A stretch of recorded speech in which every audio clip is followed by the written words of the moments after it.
Hello everyone and welcome back to the Tent of Abraham. I'm Tamir Kreisman from Israel and this is Parashat Sh'lach. Now before we get started, there are a few things I should probably address. One, most importantly, this happened. So thank you all for the kind wishes and everything. I didn't really want to announce it, but the cat was kind of let out of the bag. Nevertheless, we'll make a proper introduction soon, which leads me to the number 2 thing I wanted to speak about. We just recently passed 2,000 subscribers, very, very sneakily. I think it was actually on the day of. So just like we gave you the city of David when we hit 1,000 last time, so now we passed 2,000, and we're working on something special for you. So stay tuned. And 3. I've been getting a lot of emails and messages. Don't stop, but I'm sorry, I'm really, really late to reply, okay? Knew everything just now. So thank you for sticking by me and sticking with me and for your patience. I'll get back to everybody, God willing, okay? And if it's been a while, just send me a little nudge, okay? It's okay. You're never bothering me when you're asking questions, so please. And again, if sometimes the emails don't work, you can find me on Facebook, send me a message, hey man, what's up? That might even be easier. Anyway, let us begin. Parashat Sh'lach, send 'em, Numbers 13 through 15. And this one's called It's a Man's World. The Lord spoke to Moses, saying, "Send out for yourself men who will scout the land of Canaan, which I am given to the children of Israel. You shall send 1 man each for his father's tribe. Each one shall be a chieftain in their midst." Now, we're just going to do a quick recap. Send for you, shlach lecha, just like lech lecha, according to your understanding. Now, it's sort of like God told Abraham, only a little bit different. God commanded Abraham, said, Lech lecha, go for you. Moses, he said, hey, if you want to do this, all right, this is for you. You can do this because God said, okay. He allowed Moses, to be exact. Now, we all know the story. We all know what happened. We also know that from reading Deuteronomy, the in-depth account of what happened, that it was a ruse all along. You ever get this? Hey, honey, I know you said that you baked the perfect cake, but I'm just going to sneak a quick taste, okay? No, not because I don't believe that you didn't do a perfect job, heavens forbid, but just to make sure that everything is good. And then she says, go ahead, do whatever you like. This is where, all you Star Wars fans, old school Star Wars fans, Admiral Akbar would come in, it's a trap! Don't write. So this is a trap. Go ahead. Do whatever you like. No problem. Whatever you want to do, fine by me. Go right ahead. So Deuteronomy says that he did it for their sakes. So they would believe that Moses had nothing to hide. This was what Moses was thinking. Moses asked them to check out 3 things when they went to the land. First, it was the land. It was to see if it indeed was good, flowing with milk and honey. Then he told them to check out fortified cities to see what they might be up against, and then the inhabitants to see who they might be up against. Then, as we know, Moses adds a yud to Joshua's name. It was first Hosea, and then it was Yehoshua, because once the names were given, Moses saw, as we discussed last year, we went through the names and the meaning of the names. Once the people were chosen, Moses was like, uh-oh, this is not good, and he saw what would happen. Nevertheless, he let it go through anyway. So he gave Joshua the yud, but it was almost too late to stop it at that point. And incidentally, that was the same yud that God took from Sarah. Sarah first was called Sarai, and then he changed the yud with the hey. Yud being masculine, hey being feminine. And that's when she could conceive afterwards, because Sarai could not conceive, but Sarah absolutely could. So, that's right, letters, they have feelings too, Letters are living entities. That's why when you combine them, you actually create other living entities. This is how God created all things. So he took that Yud and he gave it to Hoshea, who is now Yehoshua, through Moses. So 2 weeks ago, simple kind of man, Parashat Sh'lach. Pay attention to this. There's another reason why in the end Judah shall lead. Joshua, Ephraim, Joseph received the crown from Moses and was protected as a result, while Caleb from Judah earned the adornment of the Shekhinah by God himself, as he had to battle his demons personally. To Joshua it was given, Joseph, it was given. Judah had to fight for it. Okay?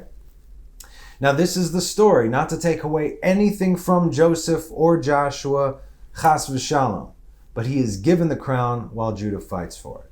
Now you tell me at the end of the day, who would you follow? Okay?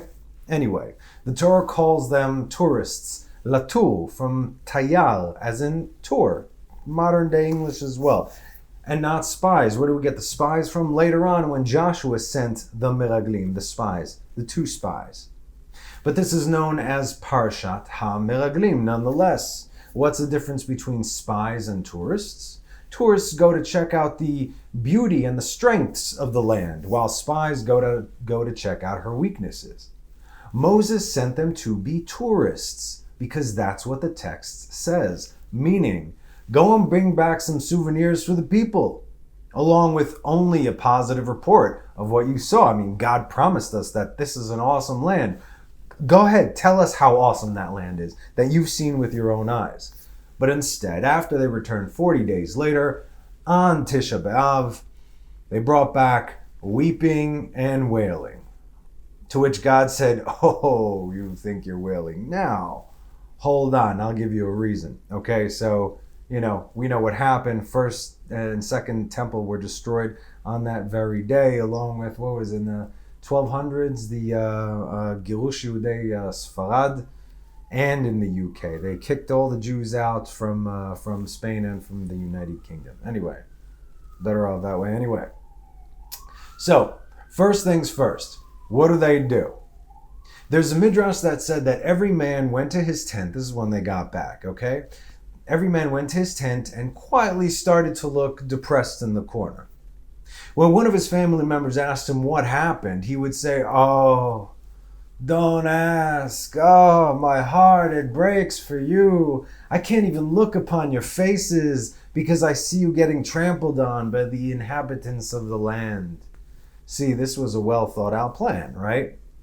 Shortly after, the wailing in the house began, and then, "Oh no, we're gonna die." Then the neighbors had to listen in, and before you know it, the entire camp of Israel was in on it, and they didn't even know exactly what was going on. "Oh, did you hear that he said that she, oh no, we're all gonna die." Okay, this is how you spread propaganda. If you could turn the children of Israel against God while they were still in the wilderness, when they were eating angel bread and living under a cloud, when less than 2 years prior, they actually saw the glory of God on Mount Sinai. They saw the splitting of the sea. They saw the past, the present, and the future. They saw all of existence.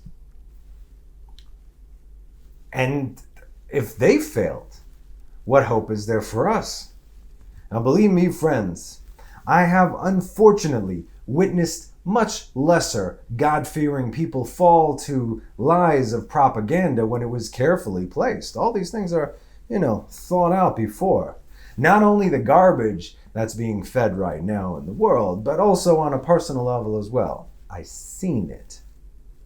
Now you'd think that if they had an issue, they would have learned from Miriam, which we discussed last week, right? Not to call a family gathering and air out the dirty laundry, but go to Moses. "Hey, listen, Moses, we saw some big dudes over there and some other things, and I don't know. How should we present it to the people?" They didn't do it privately. They called a national gathering, a nationwide meeting, which caused God to want to wipe out every last one of them, thereby sealing their fate. Now, you have to ask, why was this one so bad? This specific sin. I mean, was it worse? Was it worse than the golden calf? Or how about the bitter waters? Is he able to feed us? Is he able to take care of us? Let's build the golden calf instead. Okay? We read the bitter ones last week.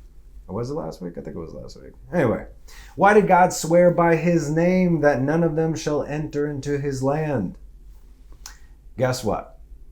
This was extremely more detrimental. And here's why. Because this time, there was no Erev Rav involved. And that's the problem. See, this was all Israel, all by their lonesome.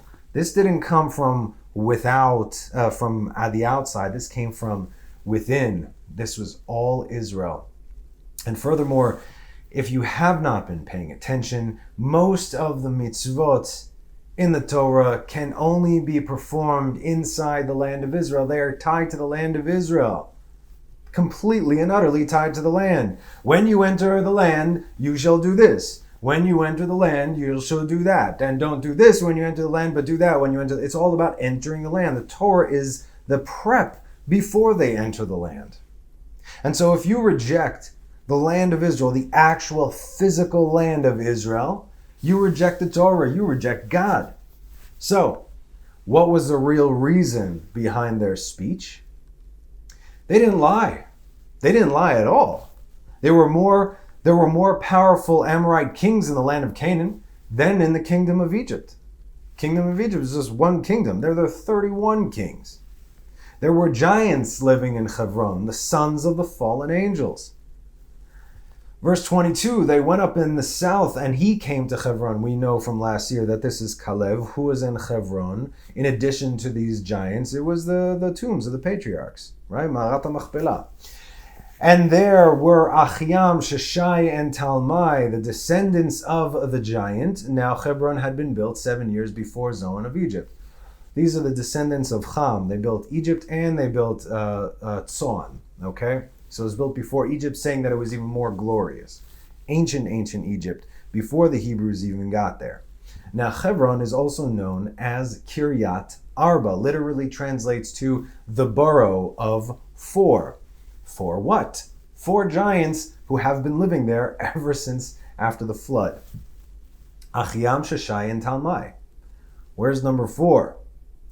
Ha'anak, right? It didn't say not of giants. Ha'anak, the sons of the giant.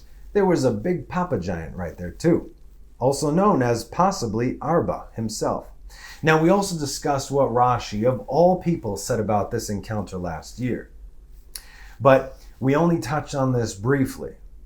See, the thing is about Rashi, if you're not familiar, he's the most popular and commonly found commentator of the Torah, the Mishnah, the Talmud. In all the major books, Rashi comments. Rashi's commentary. Okay, we learn Rashi when we're in 2nd grade. He's got his own separate writing. Read and write Rashi. You learn it. It's like it's a very, very basic thing. And the reason that even 2nd graders learn Rashi is because he explains the pshat, the simple, and he does it in a simple way. It said this means this. That's it. He doesn't necessarily elaborate unless sometimes he chooses to elaborate. Like, for instance, in Bereshit, the first word of the Torah, he's got like 5 pages, okay? However, in order to explain the simple text in the simplest way while remaining true to God's word and intention, you need to be a grand master of the Torah.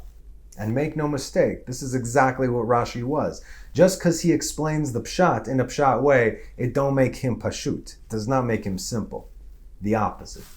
So that's why when Rashi says in regards to 1333, which reads, there we saw the giants, the sons of Anak, descended from the giants. It says Hanephilim, the fallen ones. In our eyes, we seemed like grasshoppers, and so we were there in their eyes. Now Rashi says, Hanephilim, Anakim, who are the Nephilim, the fallen ones? They were giants, Mibnei Sham Chazai ve'Azael, the sons of Sham Chazai and Azael, Shenaflu min hashamayim lipol, Nephilim naflu, who fell from the Shamayim, the sky, the heavens, Bimei, during the days of Dor, generation, Enosh, during the generation of Enosh, which is mortal. So let's just get a bit deeper yet again and ask, how did they know, very specifically, the lineage of these giants that they just explained? Lest they met the fallen angels themselves. And who were these two? If we go back to Genesis, we can actually see them, or rather their path of destruction. Genesis 6:2.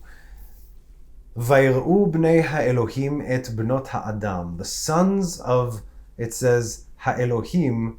The translation says nobles. This is a bad translation, and yet it's very common for, how shall we say, mainstream Judaism. Because Elohim means God. Ha-Elohim is the God. We know that, okay? And we know the story. So this is to kind of soften it. I got a lot of problems. Nevertheless, it's a more accurate translation, generally speaking, than any of your non-Jewish Bibles. Okay, so that's why I'm here. I'm straightening this out for you. Vayr'u, they saw, Bnei HaElohim, the sons of God, et bnot ha'adam. Oh, we also know that Bnei Elohim are the angels as well. We saw from Job and from Daniel. Et bnot ha'adam, they saw the sons of men, ki tovot hena, that they looked really, really good. They were hot. Vayikchu lahem, and they took for them nashim, women, mikol asher bacharu. They took wives from whoever they chose. You, get over here.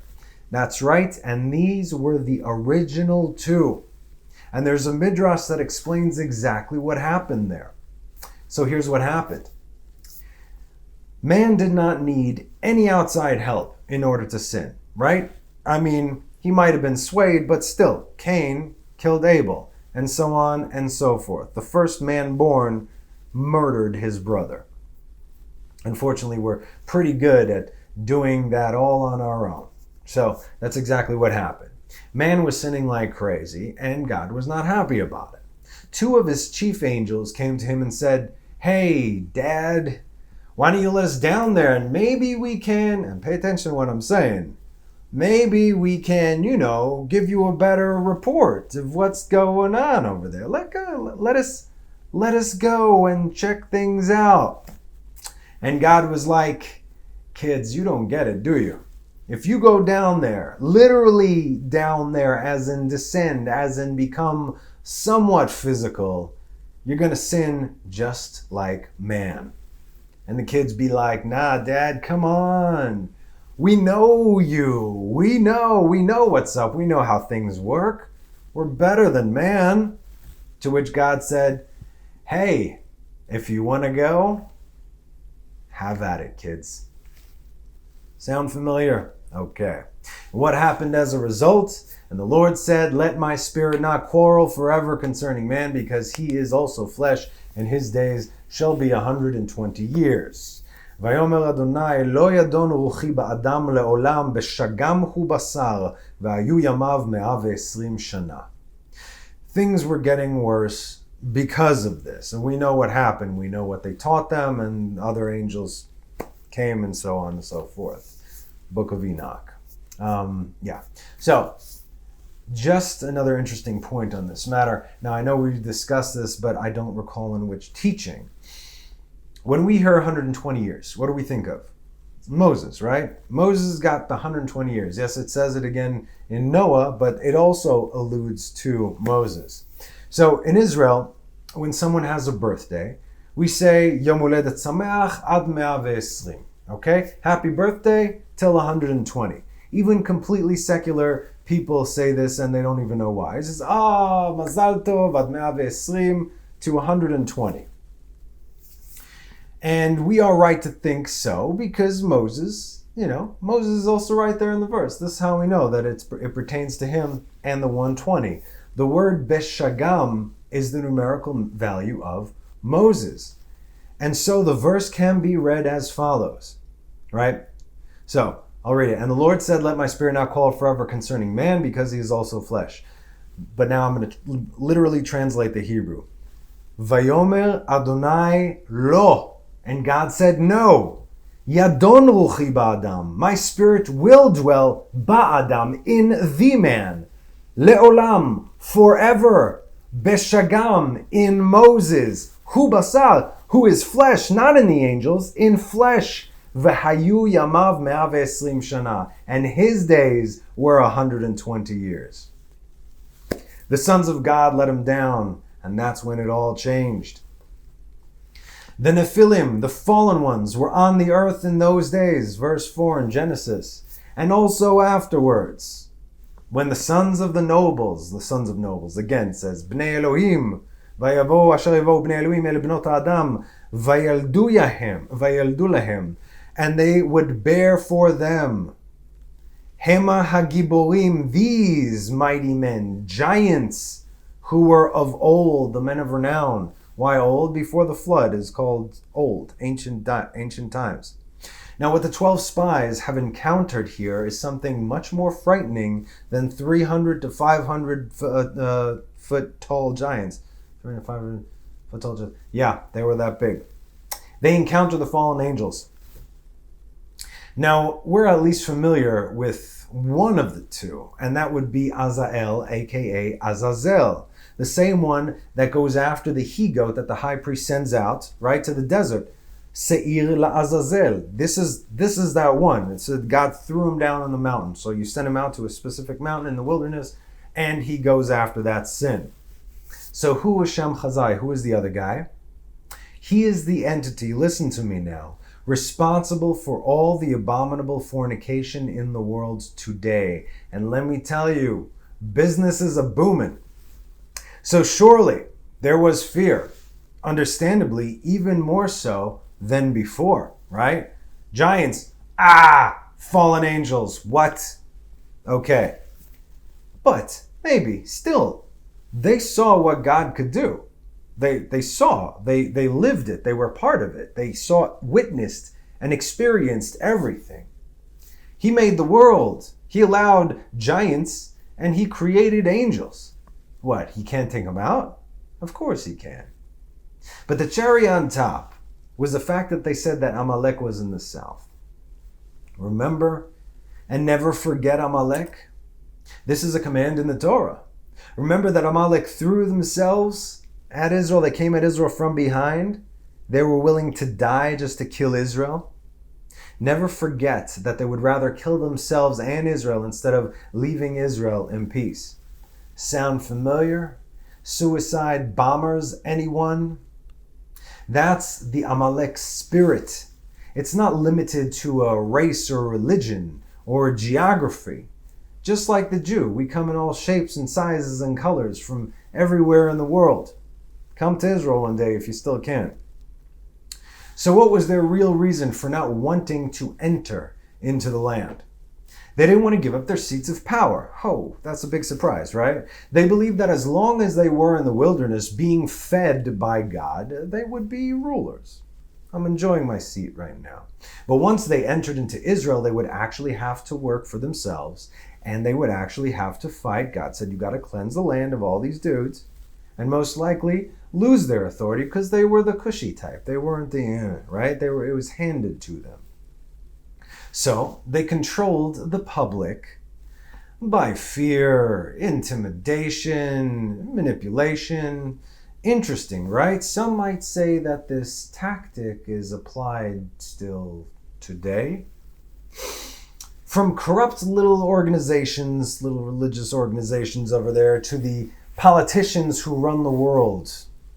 Or the politicians are the puppets to those who run the world. You see, if the people didn't believe, listen to me, if the people didn't believe all the garbage they were being fed, they would not have died. Shall I say again? Nah. You guys are smart, right? You get it? And so what was the excuse that they gave for not entering? Sure, the land is beautiful and it is plentiful, but there be giants and fallen angels. In other words, if the angels failed to follow God's commands in the land and now they're in Israel, then what hope do we have? We really want to follow the Torah, but it's going to be so hard, we won't be able to. See, it's pretty good and convincing claim now, isn't it? Right? Most people might have bought that. In fact, most did. Did Joshua and Caleb even attempt to deny their claims? No, because they were all true. But they missed the point altogether. Now, didn't they? Didn't we? I saw a perfectly fitting post this week. I think it's relevant for more as like one of those turning points or something. It's relevant for back then and for now. Hard times create strong men. Strong men create good times. Good times create weak men. Weak men create hard times. It's a circle of life, and we are currently in the weakest of times, my friends. Where are all the strong men at? Where's the rising up of Judah and Joseph to lunacy and just saying, enough is enough? Joshua the son of Nun and Caleb the son of Jephunneh, who are among those who had scouted the land, tore their clothes. They spoke to the entire congregation of the children of Israel, saying, the land we possess through to scout is an exceedingly good land. If the Lord desires us, he will bring us to this land and give it to us, a land flowing with milk and honey. If the Lord desires us, they don't seem very desirable to the Lord right now. But you shall not rebel against the Lord, and you will not fear the people of that land, for they are as our bread. We're going to eat them. Their protection is removed from them, and the Lord is with us. Do not fear them. Do we remember this today? Jeremiah 13. If you do have fear or doubt as far as the plans that God has for you, for I know the thoughts that I think about you, says the Lord, thoughts of peace and not of evil, to give you a future and hope. God is giving them a future and hope right here. And you shall call me and go and pray to me, and I will hearken to you. And you will seek me, and guess what, kids? You will find me, for you will seek me, how? With all your heart. That's it. That's it. That's how it's going to happen. If God is going to send his firstborn son somewhere, you think he's going to send his firstborn son, Israel, to their deaths? After everything, he said, listen, you're coming with me. You're mine. You're my son. I'm going to abolish everybody. Just listen to me. You think he's going to send Israel to their deaths? Is God going to make a promise that he cannot keep or that he will not keep? This is Israel we're talking about here, as if we haven't given enough reasons. But here are a few more. Why Israel? Okay? Why not Isaac? Why not Abraham? A lot of people out there say, well, Abraham, yes. Hey, I'm named after Abraham. Avram Tamir. Yeah, 10th of Abraham. Mad respect. Yet God chose Israel. Isaac's descendant and Abraham's descendant. You got to earn the Jacob. Now, these men, Abraham and Isaac, they were titans in their own right.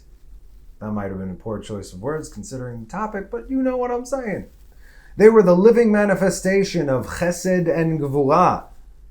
They helped create the world and sustain it. And yet God chose to perfect himself in Jacob and call him Israel. And then call the children of Israel his firstborn son. Ever wonder why that is? Because it's all about what comes next. I keep saying kids because guess what? Abraham and Isaac were batting 500 when it comes to kids, while Jacob was batting 1,000. Abraham had 2 sons. One was a tzaddik, the other one was evil. Isaac had 2 sons. One was a tzaddik and the other one was evil. But Jacob had 12 sons, and they were all tzaddikim. Yup, and despite what all the anti-Semitic interpretations you may have heard, the children of Israel were all tzaddikim, and that's why God put his name in them, in us. Furthermore, for over, I'd say 100 of the 175 years of Abraham's life, he lived inside the boundaries of the land of Israel, and he only descended to Egypt when God told him to. Isaac never left Israel because he didn't have permission. Again, because he had already his life was forfeit, if you will, from the Akedah. But Jacob, not only did he descend because he had to flee from his brother, but he lived in the most idolatrous house in the world at the time, in Lavan's house. Lavan taught Bilam everything he knew. Lavan learned all the stuff from the fallen angels himself. And not only did he not lose his way, Jacob, but he burst forth and multiplied very, very much. As the verse says, Vayifotze ish me'od me'od. Now, are we acting like the rabble? Are we behaving deceitfully and pridefully like the spies? Or are we acting like the children of Israel should be acting and move forward not without fear, but despite our fear? Hey, these are some scary times. I totally get it. Nevertheless, be it a raging sea, giants, or fallen angels, or dudes in purple sweaters are trying to scare you. And yet still, this is none of the point. None of this is the point. Although the lesson here is one that will bring you life, salvation, and absolution. Trust in God. We all agree, right? This is the point of this. We can all agree on this. Okay. So, what is the point? Because what happened here in our parsha is only the result, everything we've talked about. What started this? What is the question that we can't not ask? The question that we must ask in the most uncomfortable way possible. And that is, how did Moses not see what was going on? You think it was because of the incident with the rock that Moses didn't enter into the land of Israel? Come on, man. He hit a rock instead of talking to a rock. Oh, that's not a miracle. Okay, fine. Deuteronomy 1. This is Moses' side. And, oh yes, always investigate and get the whole picture before being deceived and manipulated, because the result is going to be your own blood on your own head. That's on you. Deuteronomy 1:22. And all of you approached me and said, let us send men ahead of us, so that they will search out the land for us and bring us back word by which route we shall go up and to which cities we shall come. Now look what Moses says. And the matter pleased me. Vayitav benai hadavar. Meaning in my own eyes, not in God's eyes. I said, you know what? This makes sense. So I took 12 men from you, 1 man from each tribe. And they turned and went up to the mountain. They came Valley of Eshcol, spied out, and so on and so forth. And I'm just going to skip over all this reading. And I said to you, do not be broken or afraid of them. And the Lord said, Lord your God, who goes before you, he will fight for you. Just as he did in Egypt. And in the desert where you've seen the Lord your God has carried you, and as man carries his son, all the way that you have gone. Right? This is what it said. You've been carried by God this whole way. What, you think God's not going to take these dudes out? What's wrong with you? But regarding this matter, you do not believe the Lord your God. Where's your faith? Where's your emunah? Who goes before you on the way to search out a place for you, to which to encamp in fire at night, to enable you to see on the way you should go, and in a cloud by day? God has never left your side. How can you possibly doubt him now? And the Lord heard the sound of your words, and he became angry and swore, saying, if any of these men of this evil generation of the wilderness, sees the good land which I swore to give your forefathers, except Caleb, the son of Yefuneh, he will see it, and I will give him the land he trod upon, and to his children, because he has completely followed the Lord. Now look what Moses says. The Lord was also angry with me because of you, saying, neither will you go there. And this happened before the incident with the rock. It wasn't about hitting or talking to the rock. It was all about this right here. Again, this is like text from text. Okay. He knew right there that he wasn't getting in. In fact, he possibly even knew before that. Last week we discussed how Joshua ran. He said, hey man, the 2 prophets saying that Moses is going to die in the wilderness and Joshua and me, I'm going to take your place. I don't want that to happen, Master. And he's like, okay, let it go. It's all good. But the result is, it doesn't really matter because the result is the same, right? It doesn't change the fact Moses didn't get in. Instead of spending about a year in the wilderness and then entering into the land, they are now going to spend 40 years in the wilderness, and that whole generation from age 20 and up would die right there. So if we had 600,000 men, because we're talking about the men over here, all right?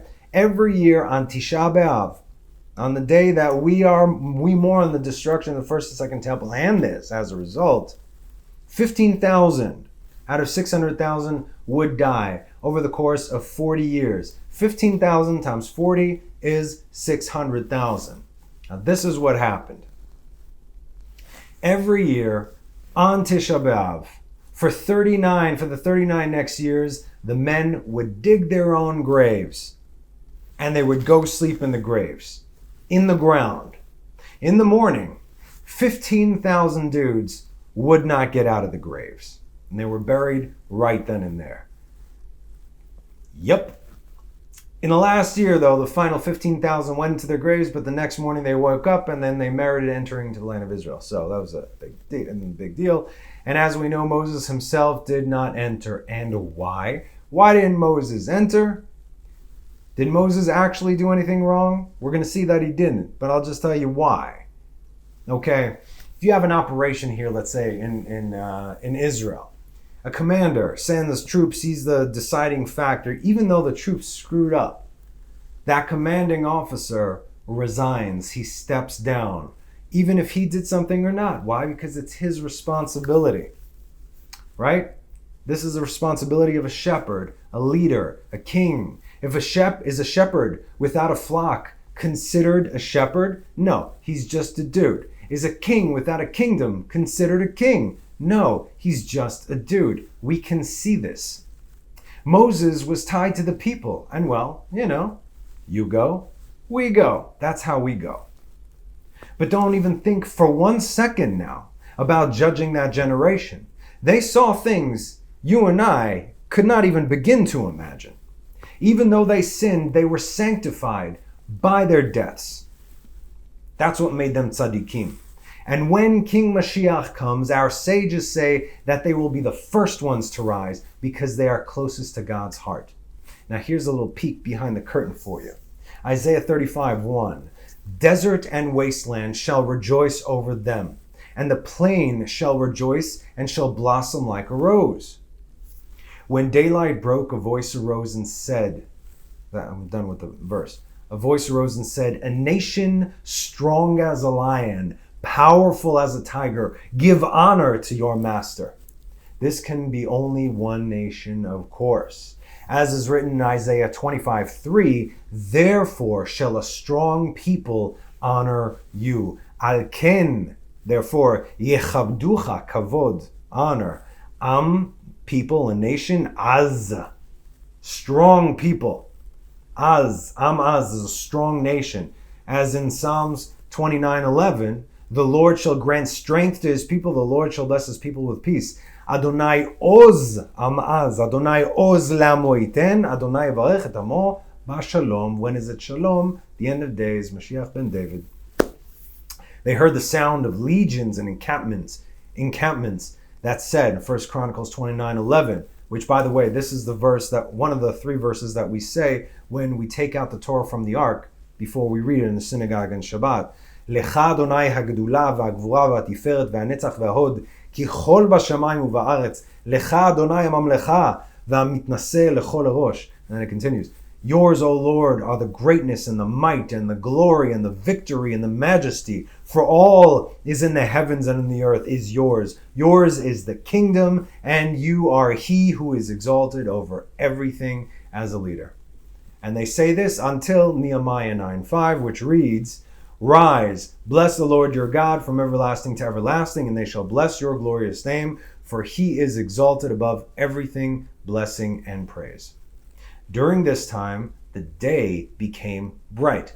This is a very strange thing because the day is bright. So what do you mean the day became bright?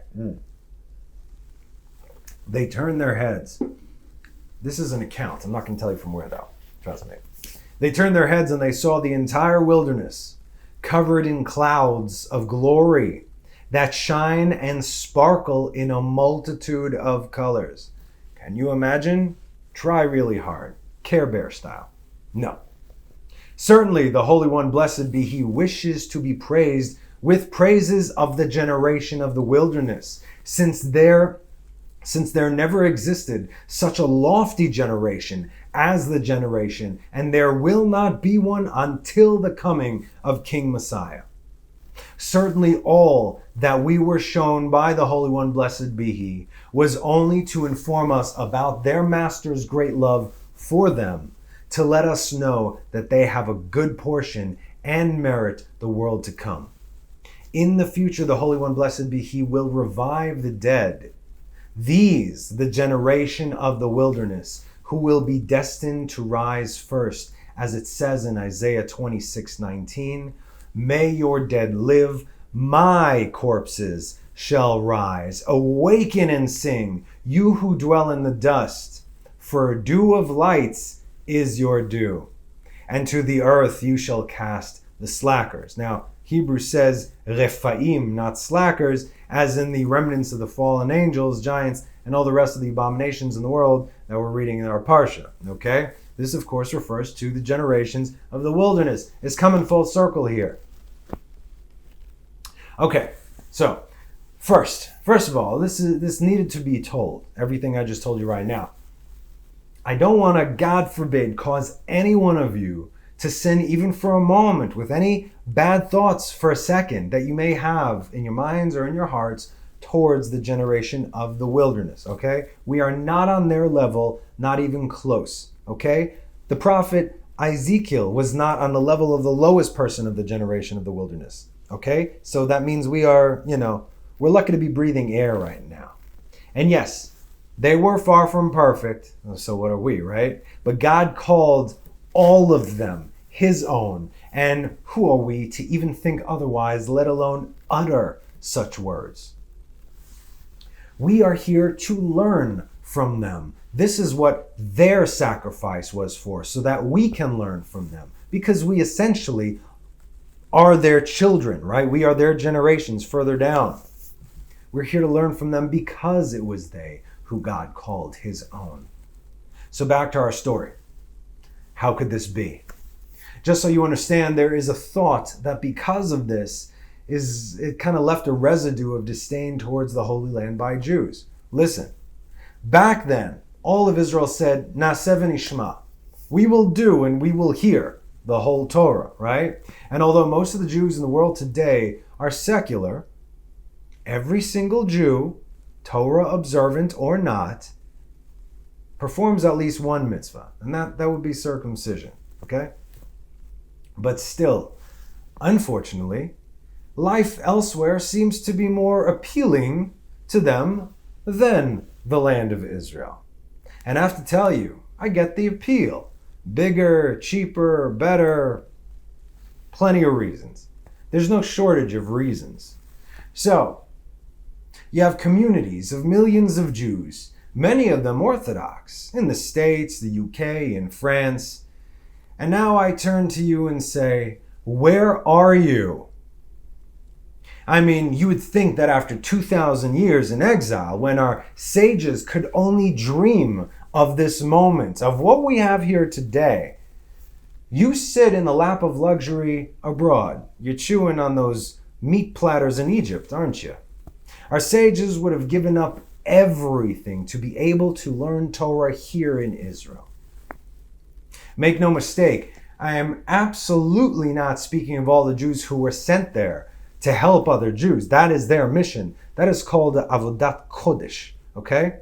That is a sanctified mission, if you will. They're there to be a light in all the Jews. They gather all the Jews and then they bring them right back here. But I'm talking about the ones who really have no intention of coming here. Some have never even come to visit. How's that cushy life treating you right now? Can you smell the smoke? Is it in your neighborhood yet? You know what happened after the riots in Germany in 1930s, right? They came after the Jews. You think this is about anything else? You think you're safe in Beverly Hills in your mansion? Come on, think again. Right now, Israel isn't even taking in Jews because of the situation. The gates are closing, both physically and spiritually. Don't get caught on the outside. This lull, I say, this lull's about to end, and things are going to ramp up even more. And yes, this is a judgment on my part, because come on, man. A Jew has no business anywhere else except here.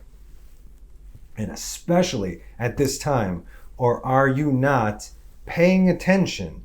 Those that are have come. As soon as this started, and even before something's not right, got to get it here. This is where it's at. Most, not so much. But it's okay, right? We are all God's firstborn, and that's why I believe Isaiah 42 is for you, my fellow Jew. And I will lead the blind on a road they did not know. In paths they did not know, I will lead them. I will make darkness into light before them, and crooked paths into straight ones. These things I will do them, and I will not forsake them. Wait. They shall turn back greatly ashamed. Those who trust in the graven image, who say to the molten idols, you are our gods. Whoa. Masecha haomrim la masecha. What is masecha? Masecha is a mask. Literally means mask. You look at the mask and you say, you are our gods. You worship false gods. You worship people. You worship money. You worship power. You worship luxury. You worship yourselves. The prophet continues. You can't make this stuff up. You deaf ones, listen, and you blind ones, look and see. Who is blind but my servant? And who is his servant? It's Jacob, the Jew, and deaf as my messenger, whom I will send. Who's the messenger? Ephraim. He who is blind is as the one who received his payment, and he who is blind is the servant of the Lord. There is much to see, but you do not observe, to open the ears, but no one listens. The Lord desires this for his righteousness' sake. He magnifies the Torah and strengthens it. The Torah, the land. Did you know that a Jew living in Israel, be it the most secular, non-believing, Shabbos-breaking, pig-eating individual, has more merit than the greatest of Torah scholars who willingly lives abroad today? Anyway, Moses sends the spies. He sends the spies because they came up to him. They had an agenda. But in the meantime, Moses, he had his own thoughts. Did Moses sin? No, he did not. Why did he not enter Israel himself? Only because of his responsibility for the people, as we discussed. In fact, he had an opportunity in the end to enter, but God showed him what would have happened. Moses asked him twice. God said, Rav lecha, stop it. If you ask me a third time, I'll let you in. You really want to go in? Yes, I do. Okay, here's what's going to happen first. And what did he show him? He showed him that all Israel who were worthy of entering Israel would have perished. How so? Because Moses was the only one worthy of building the temple that would have never been destroyed. And at that time, the children of Israel were not ready for that and would have been destroyed with the rest of the world. Moses wanted to know what the land looked like because he knew he wasn't getting in. So God said, you know what? Okay, go for it. I didn't command it, but go for it. But the spies reported improperly to him. And the rest of Israel, as a result, we suffer until this very day because of this. But Moses was shown something indeed. Deuteronomy 32:48. And the Lord spoke to Moses on that very day, saying, this is before he died. Go up this mountain, Mount Aviram, to the Mount Nebo, which is in the land of Moab, that is facing Jericho, and see the land of Canaan, which I am giving to the children of Israel as a possession.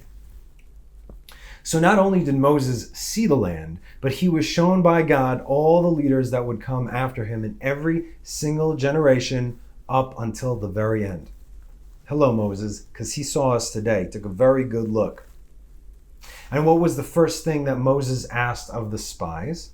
Numbers 13:20. Stay with me. I know we're bouncing, but pay attention. Uma ha'aretz hashmena im hiraza hayesh ba etz. What is the soil like? Is it fat or lean? Are there any trees or not? Hayesh ba'etz. Is there a tree in it? Not etzim. Etzim is plural. A tree. Is there a tree in it? And what is this tree? This is the tree of life. Moses knew that if the tree of life was in Israel, he could enter for sure. But alas, that's not where it was. Still in the Garden of Eden. So Moses had his reasons, the spies had their reasons, and yet still, it was not a sin to send them for whatever reasons pertain. God did not object, right? God didn't object, said, okay, you can do it. But in the method it was done on their end, that was a sin. And this is what got Moses so excited that God said, go for it. How so? Because it was finally time to put on their big boy pants and make some big boy decisions for themselves. Like scouting the land before entering. Great strategy, Moses. Because the point of all of this, that is, as long as God gives you miracles, you will be, okay. You think it's coming to you, that God has to change around nature for you. God created all things perfect. Why does he have to bend nature? Because you're too lazy to do the work for yourselves. God will help you, certainly. But come on, what are you doing?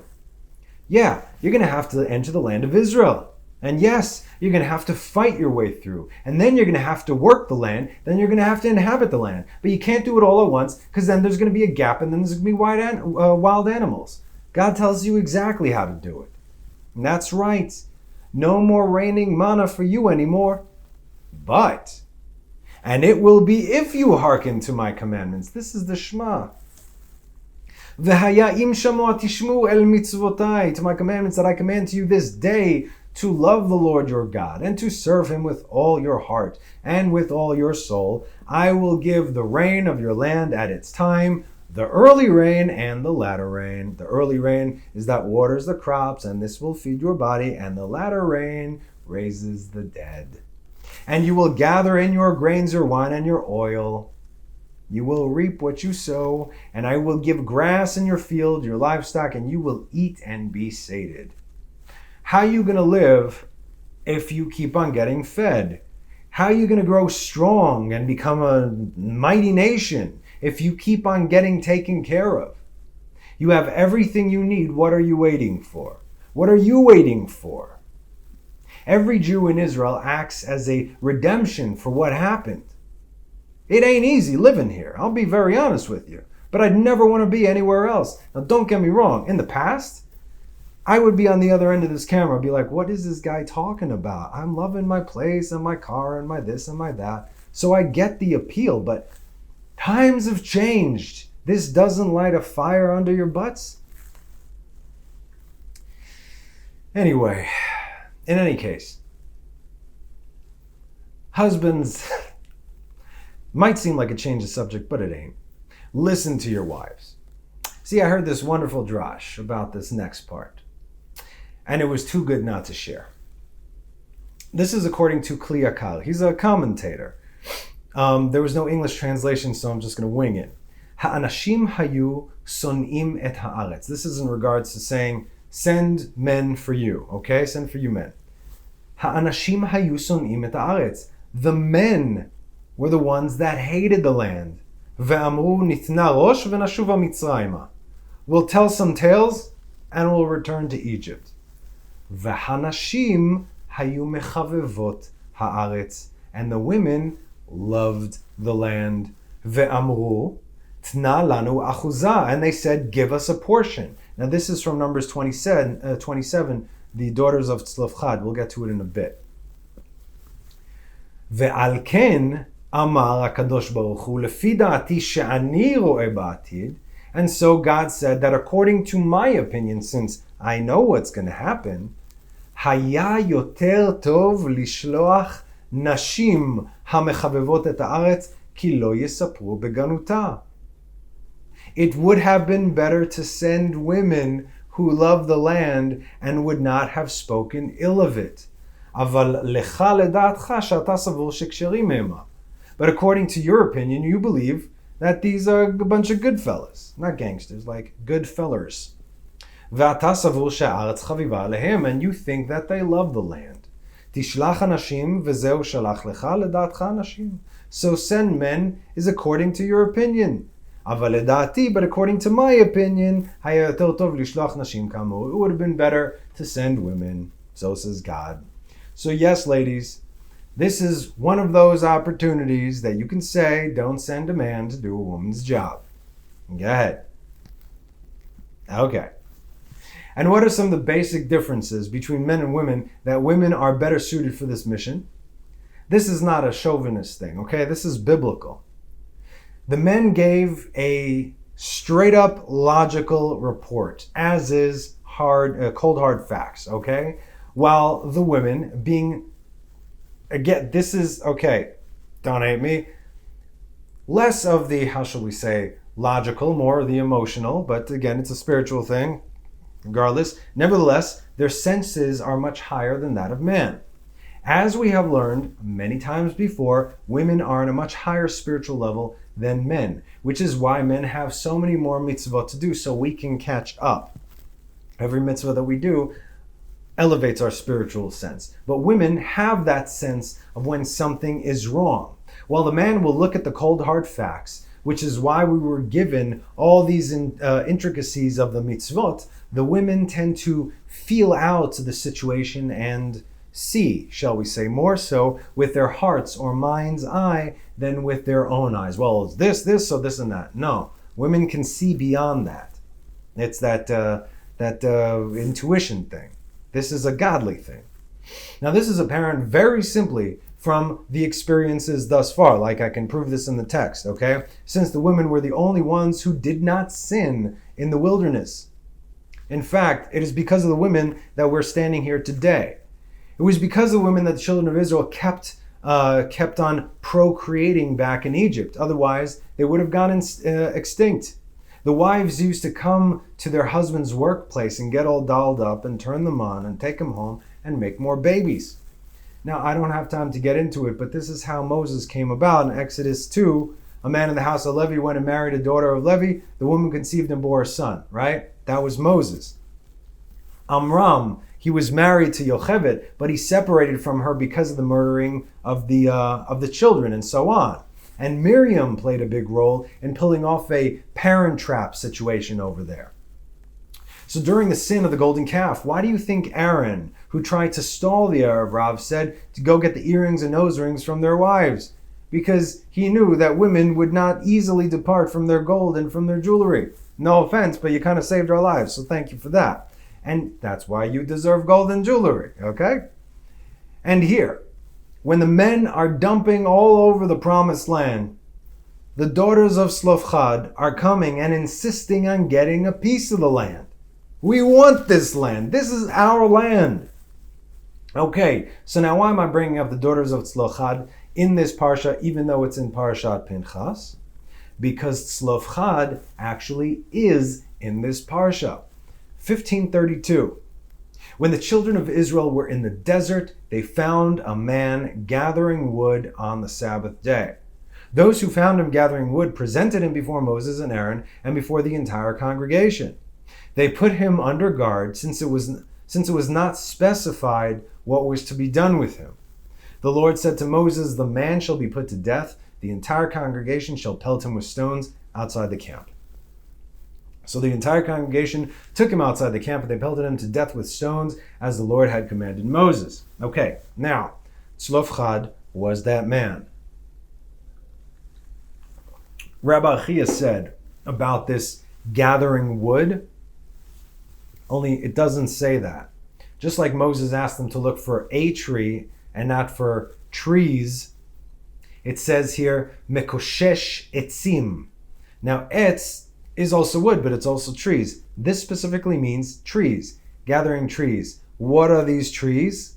This was this was Tzlofchad, who knew very, very well what was going on, and these trees were Zeir Anpin and Malchut. Okay, detached is the tree of life and the tree of death. He did not care for the glory of his master, of God, and exchanged the Shabbat for another Shabbat. Interesting. A man trying to change God's Shabbat, God's holy Shabbat. No, we'll call this day Shabbat. Interesting. Let's see where this man came from, shall we? The daughters of Tzlofchad, the son of Chefer, the son of Gilead, the son of Machir, the son of Menashe, of the families of Menashe, the son of Joseph. 10 tribes, okay. But don't you worry now, sons of Joseph out there in exile. The daughters of Joseph got your back. As they state their claim, they stood before Moses and before Eleazar, the Kohen, and before the chieftains and the entire congregation at the entrance to the tent of meeting, saying, future tribunal maybe. Our father died in the desert, but he was not in the assembly that banded together against the Lord in Korach's assembly. He didn't get together with them, but he died in his own sin, and he had no sons. So the Hebrew says, Bechet-o met. Chet-o, chet is sin, with the vav in the end. That's the letter vav, and this is the vav of the name of God, of the yud, of the hey, of the vav, and of the hey. He left a blemish on Zeir Anpin. Here. Yeah, he left a blemish on Zeir Anpin right here. He tried to separate these two. This is the written law. This is the oral law. If you separate them, you got nothing. He tried to reverse everything, do his own thing. That's a problem when it is done. Okay.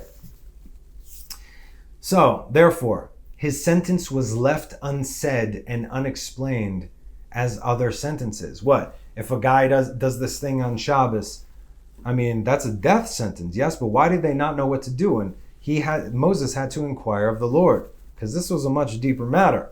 And God glorified his own glory. Now, Rabbi Yossi said he was gathering other trees together with the Shabbat, like foreign fire almost in a way.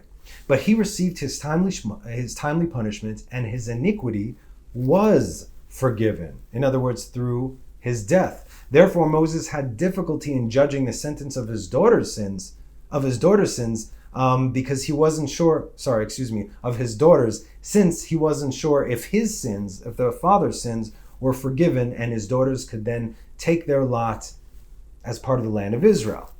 As soon as God mentioned his name, as written, the daughters of Tzlofchad, he says, they are right. They're right.